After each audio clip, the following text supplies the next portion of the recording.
We are on the threshold today of a tipping point of a new business reality for which I believe many, if not most companies and their business leaders are completely unprepared. The signs are all around us. They're in plain sight, but we do not see them because we continue to see the world through the social lens of a 19th century management model that is rapidly losing relevance. This new world, I call it the wiki world. Wiki is the Hawaiian word for quick or fast. And what certainly characterizes this world we are in now, it is a permanently fast-forward world.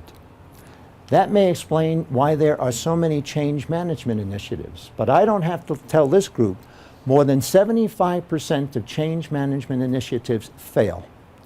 Perhaps that's because the notion of change management is probably an oxymoron.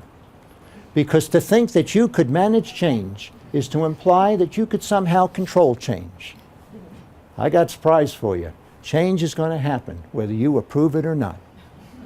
You can't control it. The central business challenge facing companies today is not whether or not they can manage change. It's whether or not they can manage at the pace of change. And that is an entirely different proposition. Because the only way that you can manage at the pace of change, especially if your company is a top-down hierarchy, is you will have to change how you manage.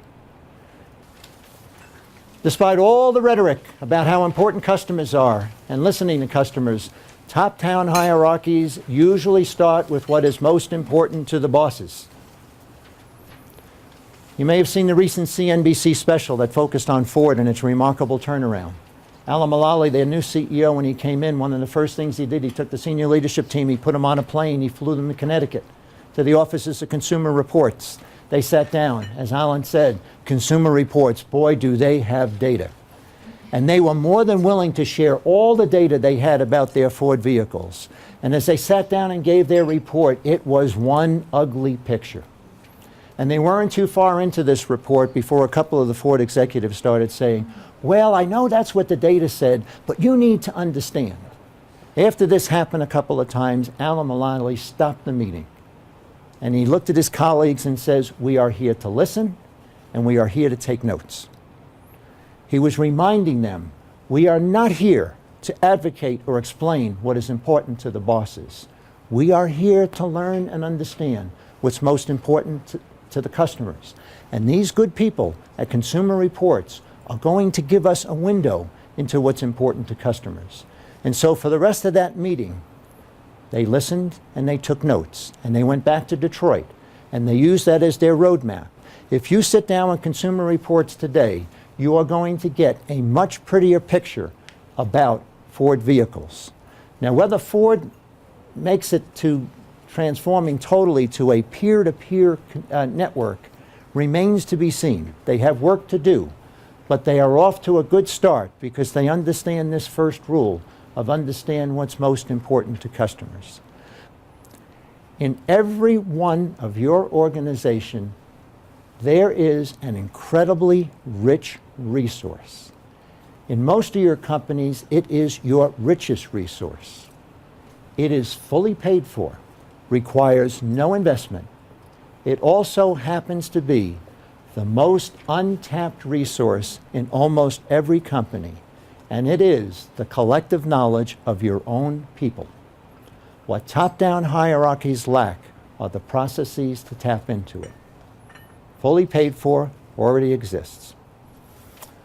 On January 2nd, 2001, Larry Sanger met with his old friend Ben Korovitz for dinner.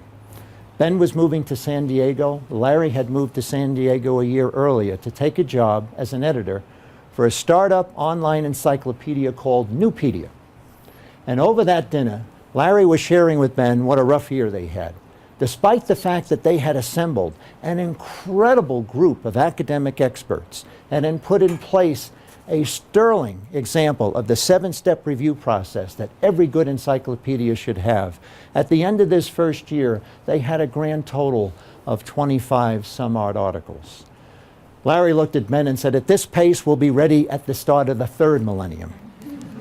So Ben looked at him and said, well, have you ever heard of the WikiWiki webpage? He said, what's that? He says, well, it's this software application that the software specialist has. It seems that in every computer system, there's a basic set of routines. They're non-proprietary, they're standard.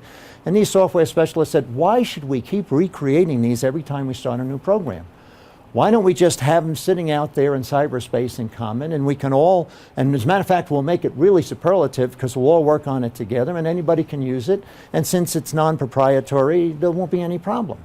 He said, you might want to look at the WikiWiki website and bring that to your encyclopedia. So Larry goes to his boss, Jimmy Wales, and tells him about it. And Wales says, oh, I've been hearing about this WikiWiki website. Let's do it. So on January 10, 2001, the Wiki software is added to Nupedia, and the academics go ballistic. There is no way that the masses can make a contribution to the scholarly pursuit of building an encyclopedia. They are outraged. They said, we will not be part of rabble-rousing with the crowd. Wales throws up his hands and says, okay, guys, you win. And 5 days later, on January 15th, 2001, Wiki software is removed from Nupedia. But Wales says, I still think this is a great idea. So he decides to start a second project. And Larry dubs that Wikipedia.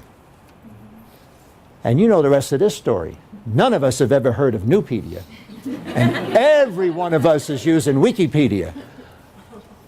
Larry Sanger, Jimmy Wales make an incredible leap to extraordinary performance because they learn how to leverage collective knowledge. If you want to be designed for innovation, you find the mechanics in your company that work, that hold people accountable to their peers. The leader's role going forward is not to be the boss, it's to be the facilitator. The leader's job is not to persuade people because they are the smartest person in the room. That is an illusion. None of us is smarter or faster than everybody.